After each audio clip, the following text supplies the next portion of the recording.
आज पवित्र दिन की बधाई हो बहुत बहुत।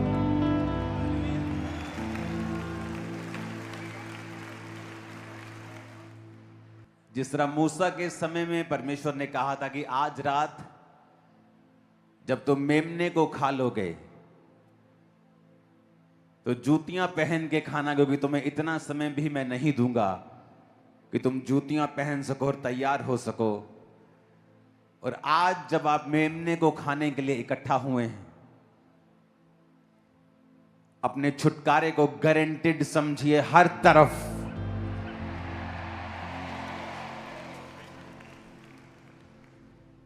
हर तरफ, वो आपका फाइनेंस हो, लाइफ हो,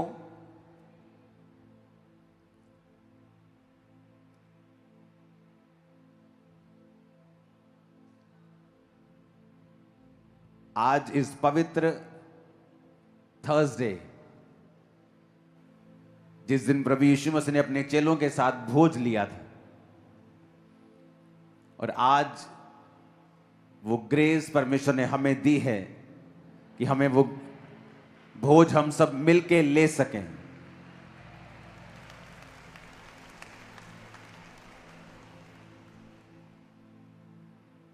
अपने चेलों के साथ परमेश्वर का भोज लेना। और यीशु कहते हैं कि मेरी बड़ी इच्छा थी कि ये भोज मैं तुम्हारे साथ लूं।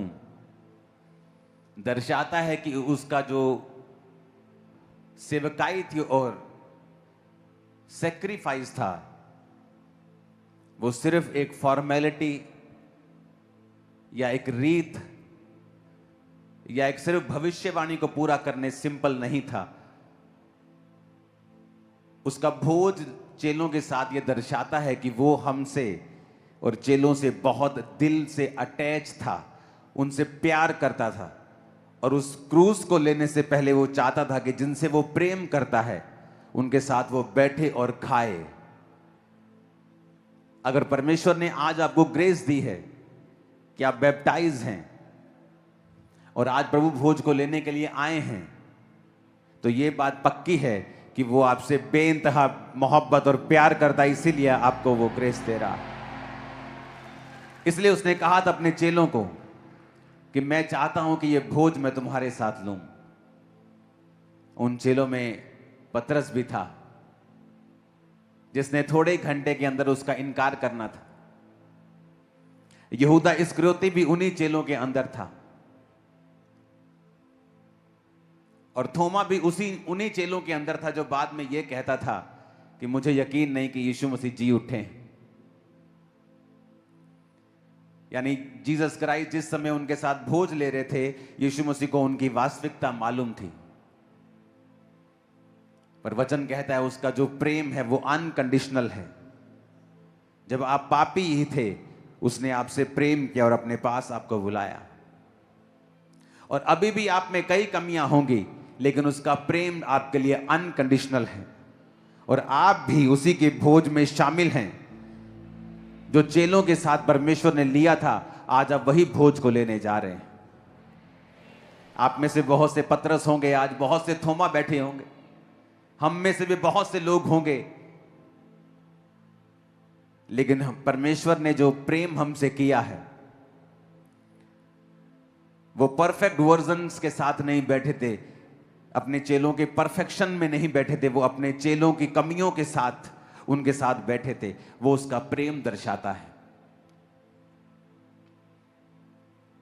आज जब परमेश्वर का भोज आप ले रहे हैं, आज दो तरह के मैसेज हम सुनेंगे। एक मैसेज कि आज वो प्रभु भोज वो क्या है, हमने क्यों लेना है।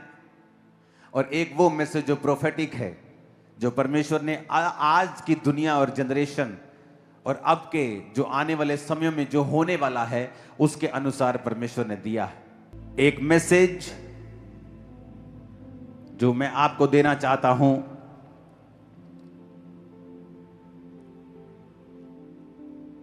एक प्रोफेटिक जो दुनिया में हो रहा है, जो आपको 9 साल पहले बता दिया गया था, नाम लेकर कि ये देशों की फाइट होगी, चीजें खराब होंगी,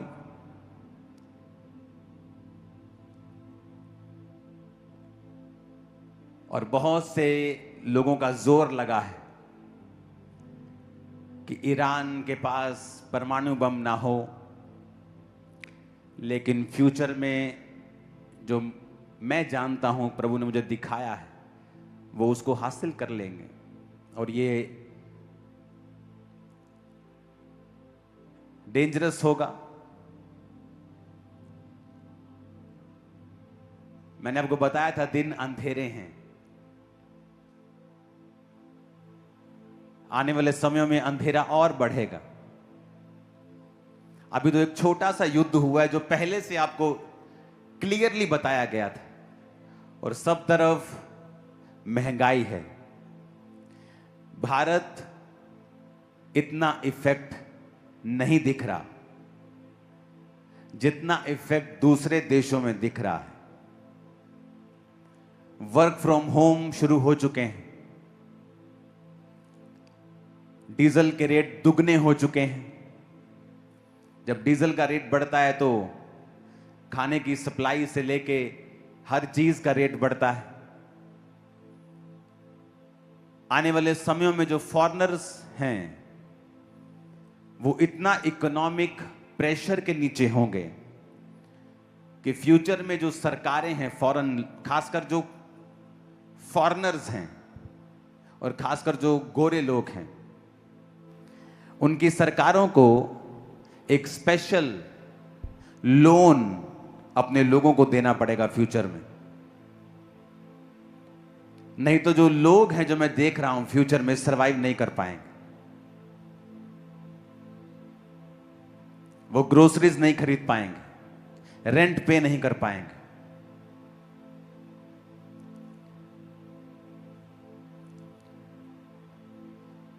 दूसरे देशों पर भी असर होगा, पर जिन देशों के बारे में बात कर रहा हूं उन पे असर वो बहुत ज्यादा होगा।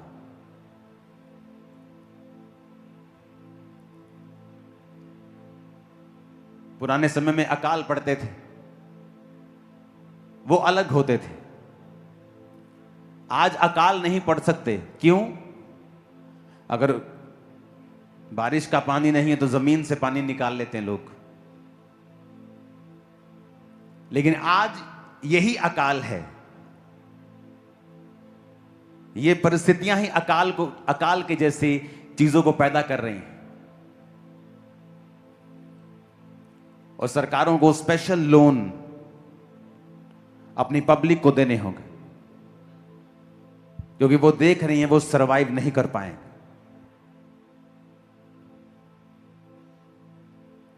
चाहे आप ऑस्ट्रेलियन कॉन्टिनेंट की बात कर लो, अमेरिकन कॉन्टिनेंट की बात कर लो, आप देखोगे किस तरह से लोग दुखी होंगे। जब एलिया के समय में अकाल पड़ा तो वचन कहता है वो विधवा के पास भेजा गया और उसने कहा, तेरे पास जो एक मुट्ठी आटा है, एक कुप्पी तेल है, इसका खाना मुझे खिला। और वचन कहता है जब उसने खिलाया, ना तो उसका तेल खत्म हुआ ना मैदा खत्म हुआ। अब जो मैं आपसे कह रहा हूं, फ्यूचर में अगर आप चाहते हो कि आप सरवाइव कर पाओ, आपके बच्चे, आपका फाइनेंस, बिजनेस सरवाइव कर पाए, अपने बोने को उतना बढ़ाओ जितना आज तक आपने कभी बढ़ाया ना हो। मैं ये पर्सनल अप्लाई कर रहा हूं अपने बैंक अकाउंट के साथ और गिविंग के साथ, क्योंकि और कोई इसका हल नहीं है। जितने घर, जितने जेब, फाइनेंसेस गॉस्पल के साथ जुड़े हुए होंगे, उन पर इन मंदियों का कोई असर नहीं होगा। मैं आपको बता रहा हूं, और उन पर कोई असर नहीं होगा।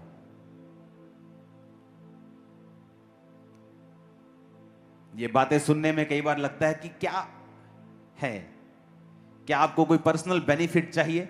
नहीं, क्योंकि आपकी ऑफरिंग मैं देखता भी नहीं हूं। जिन लोगों को मेरी पर्सनल ब्लेसिंग से प्रॉब्लम है उनको रहे प्रॉब्लम, लेकिन वो ब्लेसिंग आपके चर्च के पैसे से मेरे पास नहीं आती। इसलिए अगर आप बो रहे हैं तो मैं भी बो रहा हूं, लेकिन इसके अलावा और कोई तरीका नहीं है फ्यूचर के लिए तैयार होने का। फास्टिंग करनी है, 40 फास्ट करनी है। बहुत दुखी हूं मैं 40 फास्ट भी कर रही हूं, मैं प्रेयर भी कर रही हूं। ऑपरेशन करवा के देख लिया सालों पहले, 5 साल पहले ये करवा के देख लिया, दवाइयां खा ली, 90 इंजेक्शन लगे, लेकिन इंस्ट्रक्शन सेवा कर। क्योंकि जो परमेश्वर की इंस्ट्रक्शन होती है वो बड़ी डिफरेंट होती है। अलीशा कहता जा 7 डुबकियां मार ले। वो नाराज हो गया, कहता मैंने तो ये स्टोरी सुनी है कि मैन ऑफ गॉड बाहर आके हाथ रखेंगे सिर के ऊपर, पर ये तो मिले भी नहीं, हेलो हाय भी नहीं की, चाय का कप नहीं पूछा, अंदर से भी खुद भी नहीं आए, किसी को भेज दिया। रास्ते में गुस्सा करके जा रहा है। उसका नौकर समझदार था, कहता अगर कोई तुझे वो बड़ी कठिन बात कहता तू ना करता।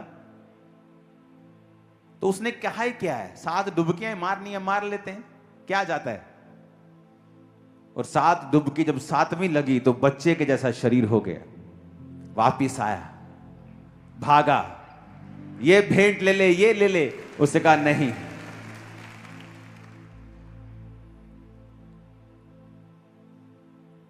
क्योंकि इंस्ट्रक्शन जो होती हैं आपको पहले मिल जाती है। एक समय था आप चर्च अटेंड नहीं करते, प्रार्थना थोड़ा बहुत नहीं करते थे, चलता था। एक समय आ गया कोविड के टाइम कि आपको पूरी तरह से परमेश्वर में जुड़ना है।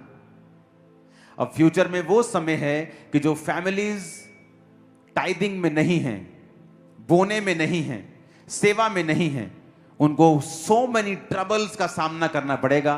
क्योंकि आने वाला माहौल मुश्किल है, हार्ड है, वेरी हार्ड। और अभी पहले हम कछुए की चाल से उस हार्डनेस की तरफ जा रहे थे, और अब हमारी चाल थोड़ी तेज हो गई।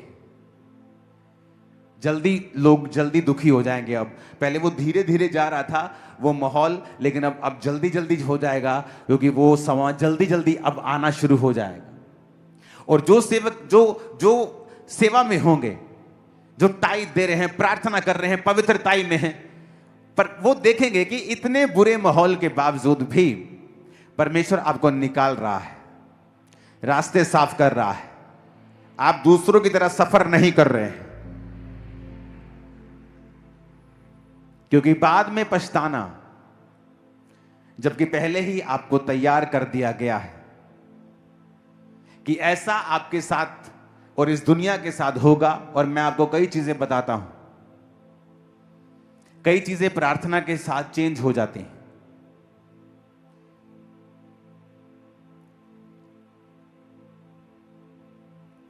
कई चीजें, जिस तरह 15 साल की उम्र का बढ़ना, हिजकिय्याह को अगर आप पढ़ते हैं, लेकिन कई चीजें प्रार्थना के साथ चेंज नहीं होती। और मैं उन चीजों की बात कर रहा हूं जो प्रार्थना के साथ चेंज नहीं होगी। तो आपको स्पिरिचुअल होना पड़ेगा फ्यूचर को सरवाइव करने के लिए।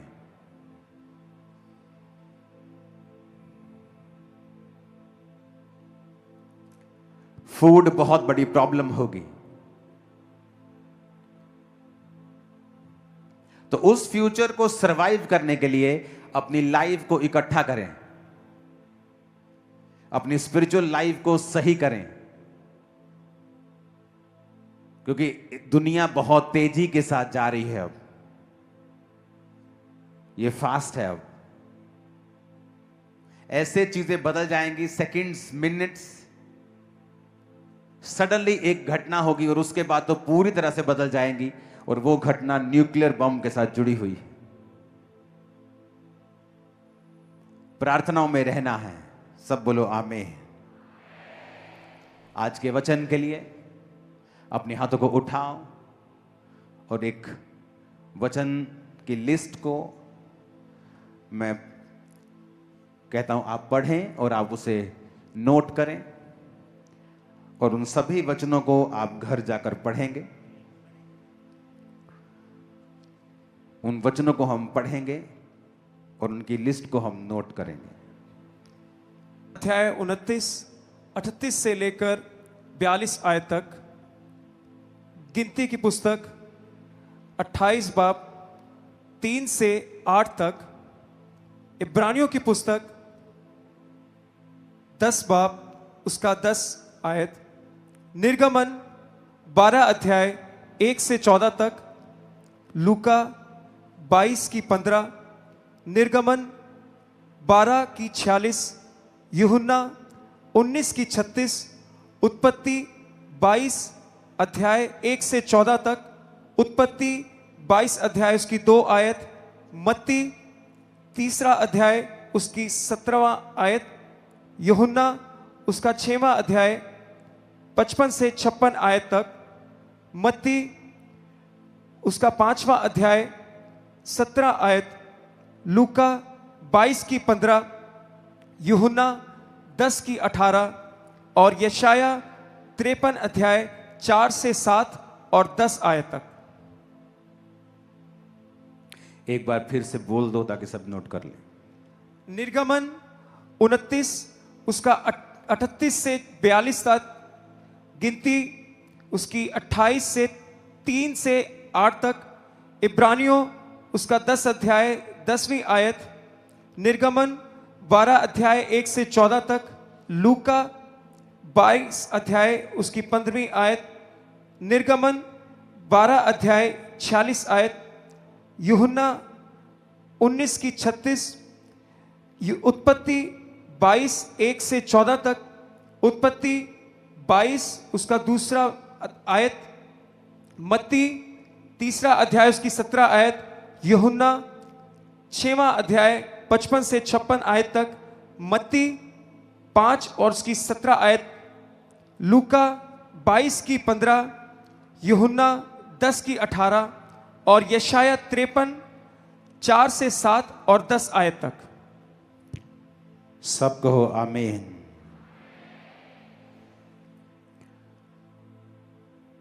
लूका 22 उसकी 15 को हम पढ़ेंगे। यीशु ने उनसे कहा, मुझे बड़ी लालसा थी कि दुख भोगने से पहले ये फसह मैं तुम्हारे साथ खाऊं।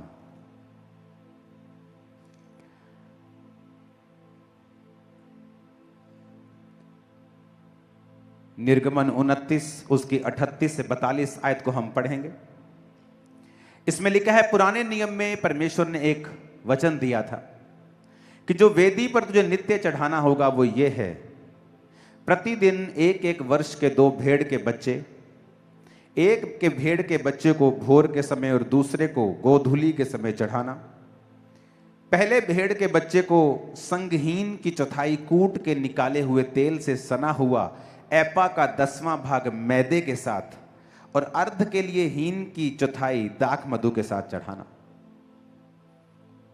तो पुराने नियम में परमेश्वर ने कहा था जब तुम भेड़ के बच्चे को चढ़ाना तो उसको मैदे के साथ चढ़ाना और दाख मधु या दाख रस आप बोल सकते हैं उसके साथ चढ़ाना। तो वचन कहता है कि जीसस क्राइस्ट जब चेलों के साथ बैठे थे तो क्या दिया था चेलों को? रोटी यानी मैदा, प्याला यानी दाखरस, और भेड़ परमेश्वर खुद थे। वचन कहता है कि जब परमेश्वर ने कहा कि मैं भविष्यद्वक्ताओं की पुस्तक को लोप करने नहीं आया हूं। अगर आपको आज का वचन समझना है तो आपको इसे घर जाकर इनकी आयतें भी पढ़नी होंगी। यीशु मसीह ने कहा था मत्ती 5:17 में, ये ना समझ में व्यवस्था या भविष्यद्वक्ताओं की पुस्तकों को लोप करने आया हूं, मैं वरन इनको पूरा करने आया हूं। तो एक भेड़ को जब चढ़ाना है तो मैदे के साथ और दाखरस के साथ, और इसीलिए जीसस क्राइस्ट ने उस मेज के ऊपर, वो भेड़ खुद था और मैदा लिया और दाखरस लिया और लिखा, एक ही बार सबके लिए अपने आप को कुर्बान कर दिया। सब बोलो आमीन। और इसलिए जीसस ने कहा था, ये लो मेरा लहू, ये दाखरस लो, ये मेरा लहू है, ये लो रोटी, ये मेरा शरीर है जो तुम्हारे लिए तोड़ा जाता है। अगर आप पुराने नियम में देखें तो परमेश्वर ने एक एक वचन को पूरा किया, बल्कि उसे ओवरलुक नहीं किया, उसे मिटाया नहीं, वरन उसे पूरा किया। वचन कहता है कि जब अब्राहम को परमेश्वर ने कहा, जाओ और अपने बेटे को कुर्बान होने के लिए चढ़ा दे, तो वचन कहता है कि अब्राहम, उत्पत्ति 22 उसकी 6 आयत को हम पढ़ेंगे। लिखा, अब्राहम ने होम बलि की लकड़ी ले अपने पुत्र इसहाक पर लाद दी। आप देखेंगे ना अगर बाइबल, आपकी आंखें खुल जाएंगी कि आदम और हवा से परमेश्वर यीशु मसीह की कुर्बानी का जिक्र करता आया है। आज आप दुनिया को देखो, ऐसी बीमारियां, ऐसे डिप्रेशन मिलेंगे जो पहले कभी नहीं थे, क्योंकि पाप में हम आगे बढ़ गए हैं। पाप करने के लिए कहीं जाने की जरूरत नहीं, आपका मोबाइल बड़े से बड़ा पाप आपको करवा सकता है। और जब आदम और हवा ने पाप किया तो परमेश्वर ने चमड़े के अंग रखे बनाकर, उनके अंगों के ऊपर लपेट कर उनके नंगेपन को दूर किया। वो चमड़ा कहां से आया? क्योंकि एक भेड़ कुर्बान की गई थी। यहां पर उसने कहा, अब्राहम अपने बेटे को मेरे लिए कुर्बान कर, जिससे तू बहुत प्यार करता है। और लिखा कि अब्राहम ने होम बलि की लकड़ी अपने पुत्र इसहाक पर लाद दी। क्यों लादी उसने लकड़ी इसहाक के ऊपर?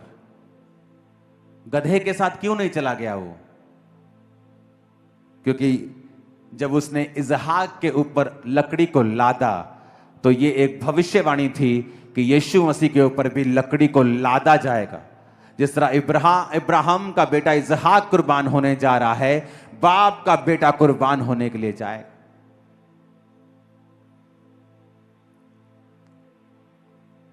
तो इसहाक के ऊपर लकड़ी इसलिए लाद दी गई थी क्योंकि वो एक सिंबॉलिक क्रॉस था, जो परमेश्वर बता रहा था कि मेरा बेटा तुम लोगों के लिए उठाएगा। ऊंची आवाज में को हालेलुया। अगर आप देखेंगे तो उसके बाद जब भेड़ नहीं थी तो उसके पुत्र ने पूछा कि भेड़ कहां है? लकड़ी तो मेरे पे लाद दी, छुरी ले ली, आग ले ली है, पर भेड़ कहां है? तो अब्राहम ने कहा था 8 आयत में, हे मेरे पुत्र, परमेश्वर होम बलि की भेड़ का उपाय आप भी करेगा। यानी परमेश्वर खुद इस जगत के लिए खुद एक भेड़ को भेजेगा, एक लैम्ब को भेजेगा, एक मेमने को भेजेगा जो आपके लिए कुर्बान होगा। आप बाइबल की पहली आयत को खोल लीजिए, आपको वहां भी जीसस क्राइस्ट मिलेंगे।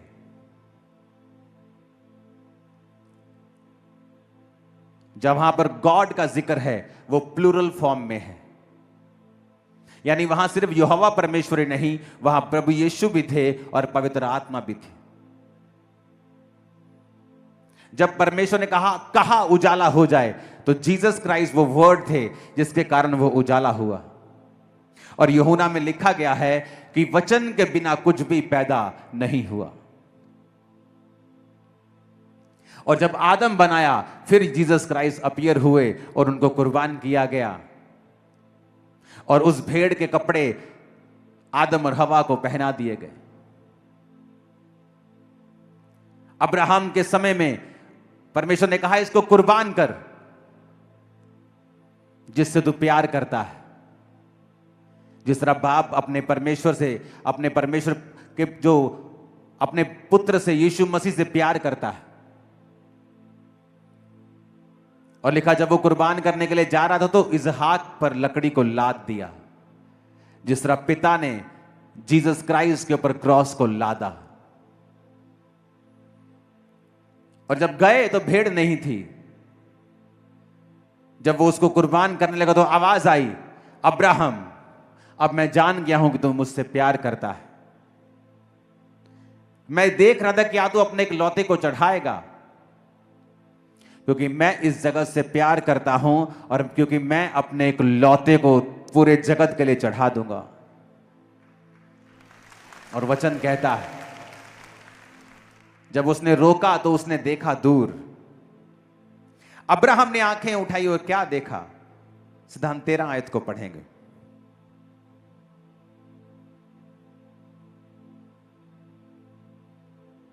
उत्पत्ति 22 उसकी 13।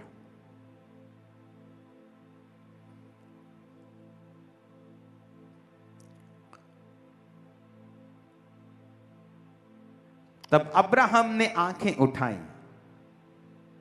और क्या देखा कि उसके पीछे एक मेढ़ा अपने सींगों से एक झाड़ी में फंसा हुआ, एक झाड़ियों में फंसा हुआ, जो कंटीली झाड़ियां होती हैं। यह भी एक प्रोफेसी थी कि वो मेमना झाड़ियों में फंसेगा और सिर पर कांटों के ताज को डालेगा। अगर आप बाइबल को पढ़ेंगे ना, आपकी आंखें खुल जाएंगी। एवरीवेयर ये जीसस के बारे में बता रही।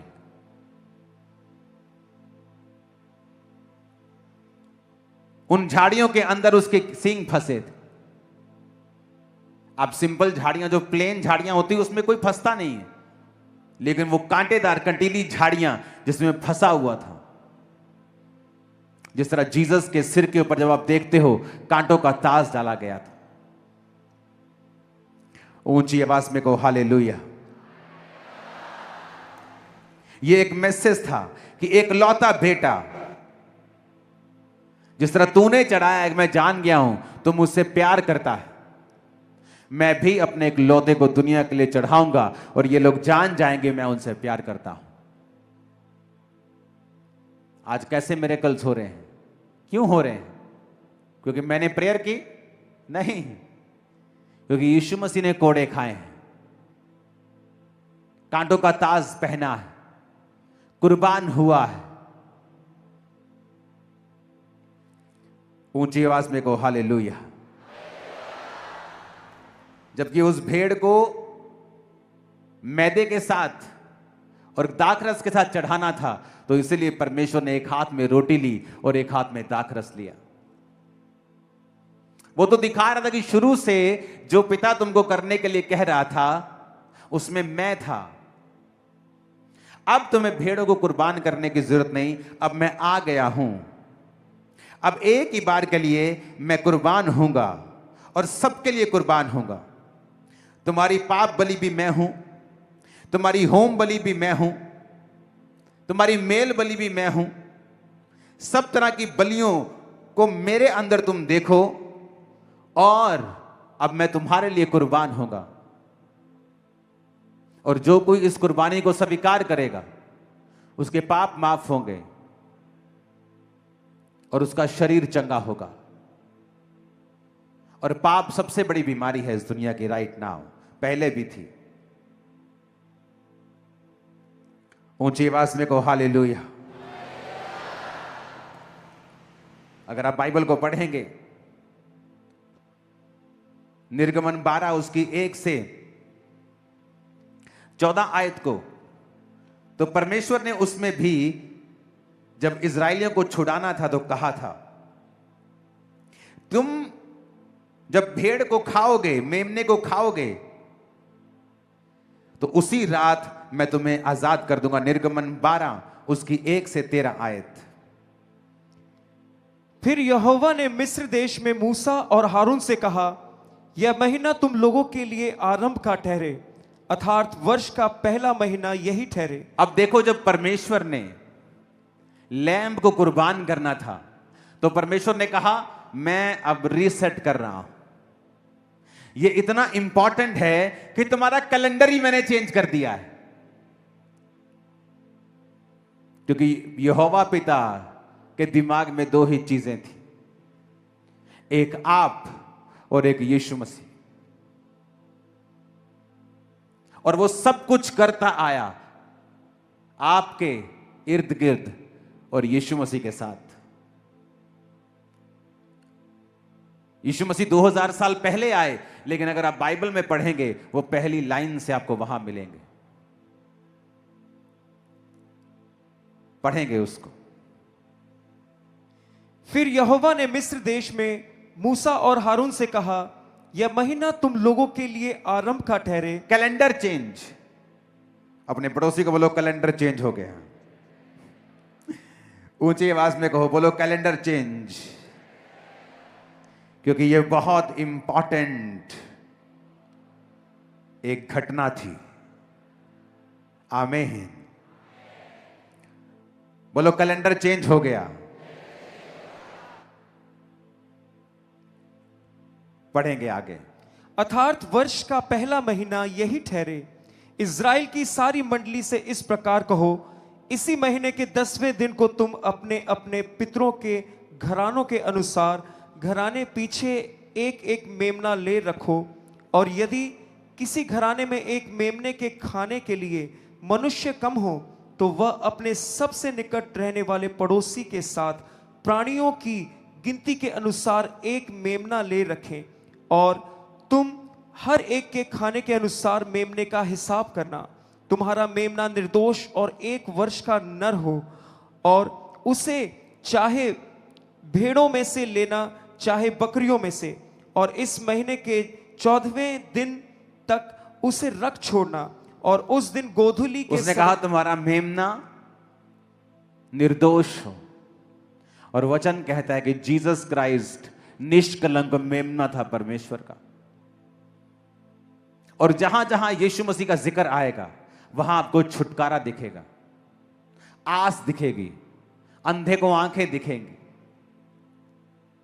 और परमेश्वर ने कहा, आगे पढ़ेंगे, तब वे उसके लहू में से कुछ लेकर जिन घरों में मेमने को खाएंगे उनके द्वार के दोनों अलंगों और चौखट के सिर पर लगाएं। और वे उसके सिर्फ उसे कुर्बान ही नहीं करना है, उसके लहू को अप्लाई करना है। सिर्फ कुर्बान नहीं करना कि गला काटा खत्म। कहता उसका लहू लेना है और अपने द्वारों के ऊपर लगाना है। कि जीसस की कुर्बानी को सिर्फ देखना ही नहीं है, उसे पर्सनलाइज करना है। उसके लहू को अपने जीवन पे लगाना है, स्वीकार करना है, अपने पापों की क्षमा को मांगना है। हां। और वे उसके मांस को उसी रात आग में भूंजकर अखमीरी रोटी और कड़वे साग पात के साथ खाएं। कड़वे साग पात के साथ खाना है।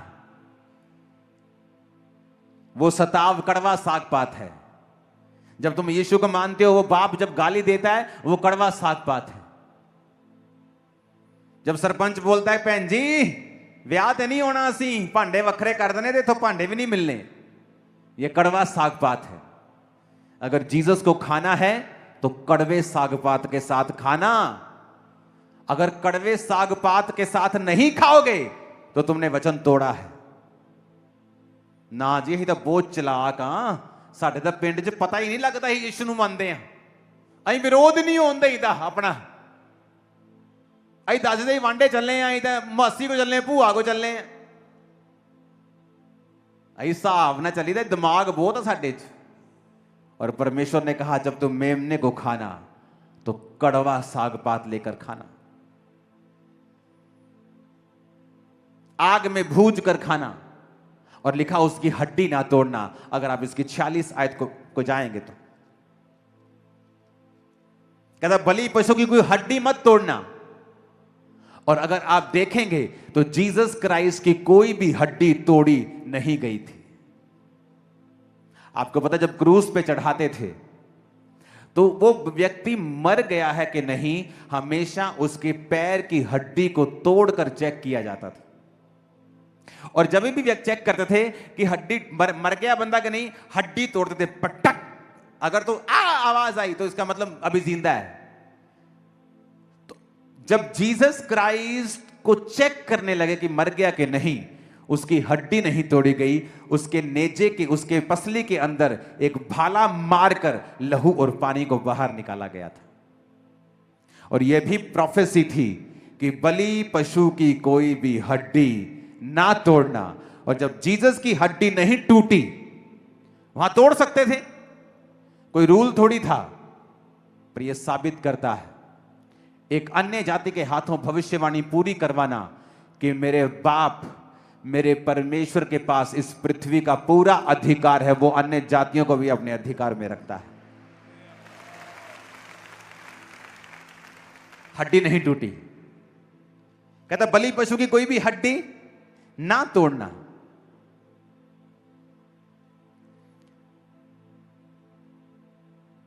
और कहता इसे पूरे घराने के लोग इसे बलिदान करें और सब मिलके इसे खाएं।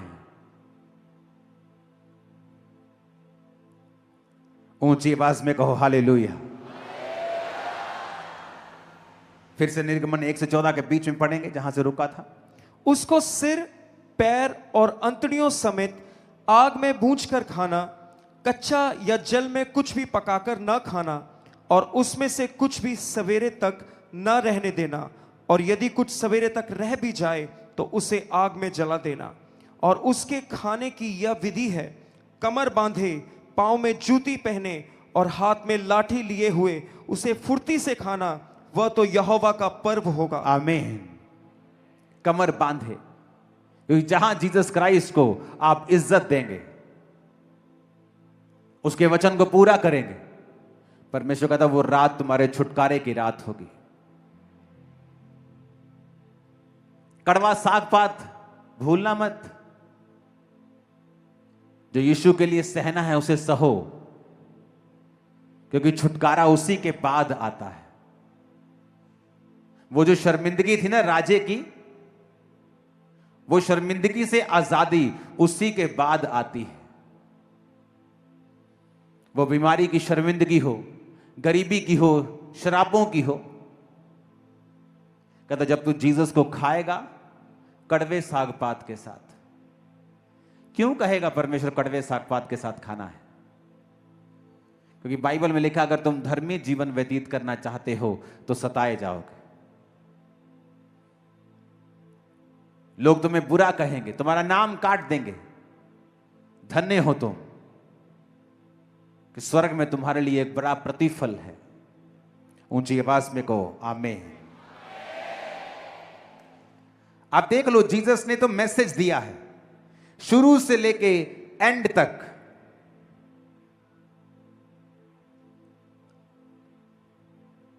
कि मैं ही हूं शुरू से, बीच में, 2000 साल पहले और अब भी मैं ही हूं। आप प्रभु भोज को लेंगे, कमर बांधे, सच्चाई से अपनी कमर कसनी। आगे, क्योंकि उस रात को मैं मिस्र देश के बीच कमर में, बांधे को फिर से पढ़ेंगे। उसे खाने की यह विधि है, कमर बांधे, पांव में जूती पहने, मेल की तैयारी के, गॉस्पल के जूते। आगे, और हाथ में लाठी लिए हुए उसे फुर्ती से खाना। वचन को हाथ में रखना है और फुर्ती से खाना है, जूतियां पहन के खाना है। परमेश्वर आपको आपका लाइफस्टाइल दे रहा है कि क्या करना है आप लोगों ने, और कैसे आप अपनी लाइफ में छुटकारे को ले सकते हैं। जीसस ने आपके लिए क्या किया है। आज प्रभु भोज आप लेंगे मेरे साथ कि प्रभु तूने कहा था जो मुझे खाएगा, यूहन्ना 6 उसकी 55 और 56 आयत, क्योंकि मेरा मांस वास्तव में खाने की वस्तु और मेरा लहू वास्तव में पीने की वस्तु। जो मेरा मांस खाता और लहू पीता वो मुझ में स्थिर बना रहता है और मैं उसमें। ऊंची आवाज में कहो आमीन। आपको समझ आ रहा है जो मैंने आपको समझाया है? आज बहुत लंबा वचन थे, कि शुरू से लेकर एंड तक मेमने को चढ़ाना तो मैदा लेके आना और दाखरस लेके आना, और जीसस भी एंड में दाखरस और मैदे के साथ। और मेमना वो खुद है। कड़वे साग पात के साथ खाना, सताव सहना, दुख सहना, मेहनत करना, फास्टिंग करना, प्रार्थना करना,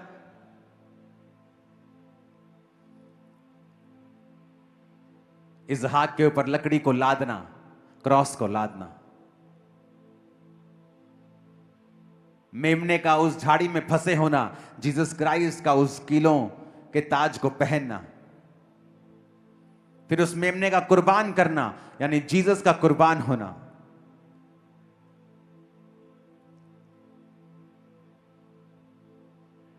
खुदावंद आपके संग हो और आपके परिवार के संग हो।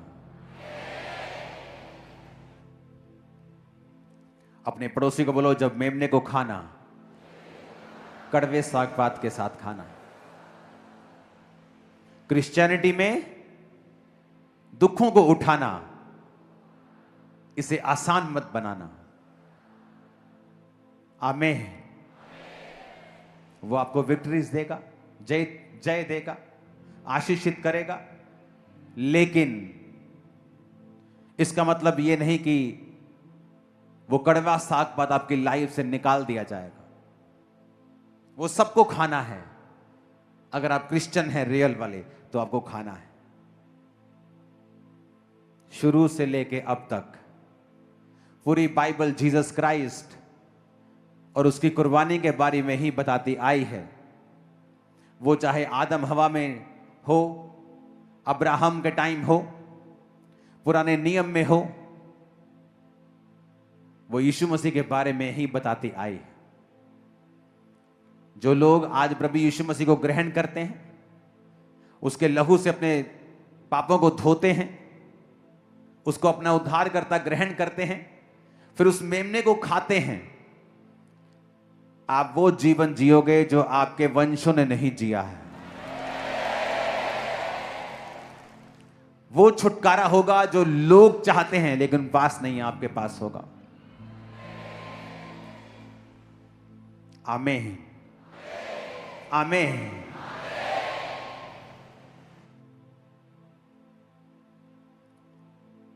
आज जो लोग पहली बार आए हैं, वो अपने हाथ उठाएंगे और बाकी भी हमारे साथ प्रार्थना करेंगे।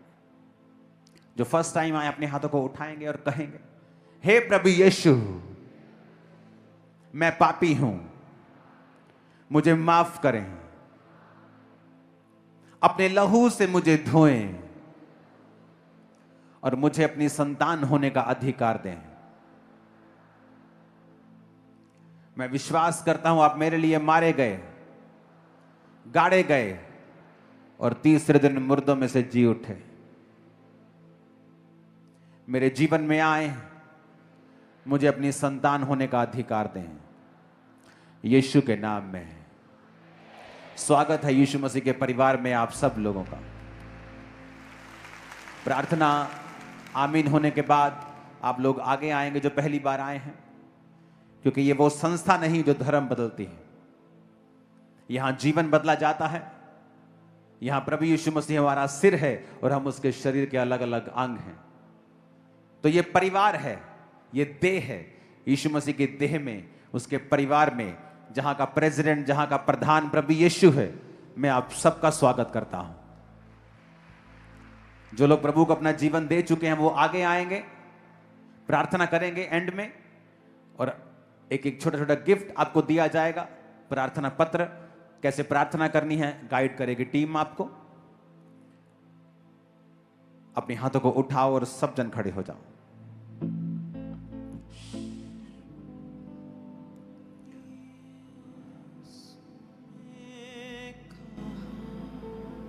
आप तैयार हो प्रभु भोज को लेने के लिए?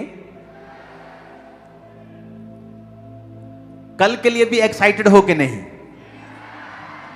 कल के लिए काफी चीजें हैं, सॉन्ग्स प्ले। तो कल एक स्पेशल डे होगा, very beautiful day and night. तैयार हो प्रभु भोज के लिए? पता लग गया कैसे लेना है?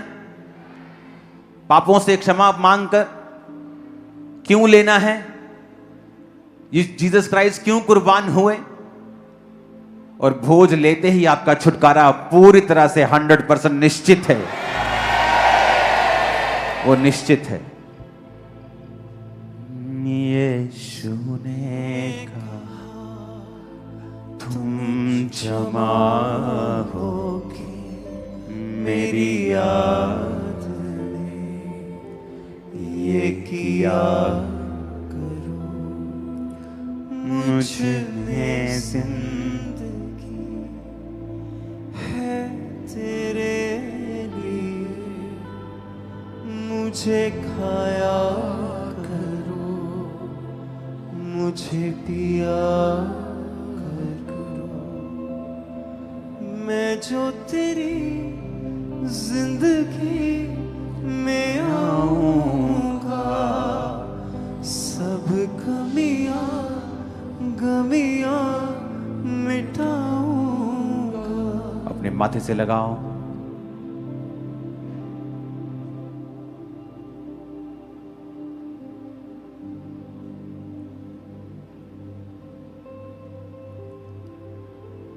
प्रभु यीशु उत्पत्ति से लेके प्रकाशित वाक्य तक तू ही तू है खुदावन। बाप ने तो पहले दिन से ही तेरी उपस्थिति के बारे में बताया था,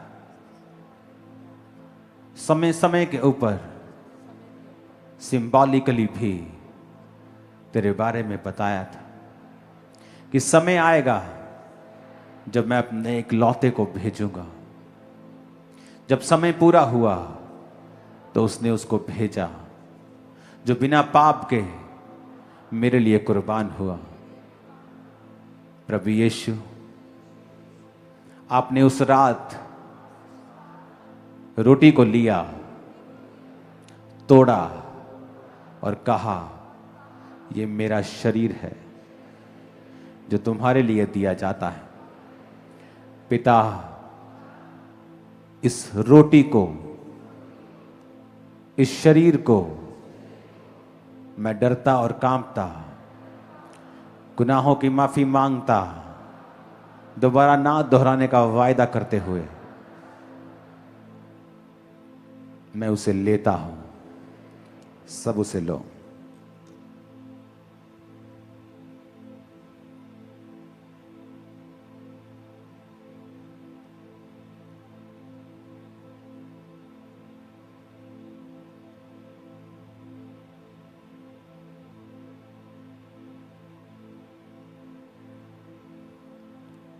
उस जूस की बोतल को खोलो। पिता, ये जूस था, अब नहीं, अब ये तेरे बेटे का लहू है जो मेरे लिए बहाया गया। यीशु ने कहा तुम जमा होके मेरी याद में, ये किया करो मुझे में जिंदगी। उस लहू को कहो, ये मेरे लिए बहा। मैं अपने गुनाहों के लिए क्षमा मांगता हुआ, और जितने भी गुनाह अपने संगी भाइयों के जीवन मेरे से हुए, उसकी क्षमा मांगते हुए, सब विश्वासी याद रखो, अगर आप अपनी आशीष को किसी विश्वासी को शर्मिंदा करने के लिए इस्तेमाल करते हैं तो आप यीशु मसीह के देह के अपराधी हैं और आप बीमार होंगे। कहो, परमेश्वर, मैं इस लहू को लेता हूं, सबको माफ करके सब उसे लेंगे।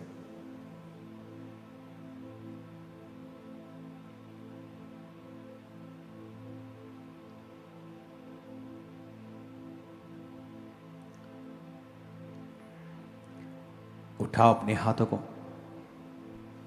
इस प्रभु भोज की बोतल्स को दोबारा हम यूज नहीं करते हैं प्रभु भोज के लिए, लेकिन आप इसे वापस दे के जाएंगे। अगर लेके जाना है तो इसे संभालेंगे, नहीं तो आप दे जाएं, ये बेटर है आपके लिए। Thank you Jesus.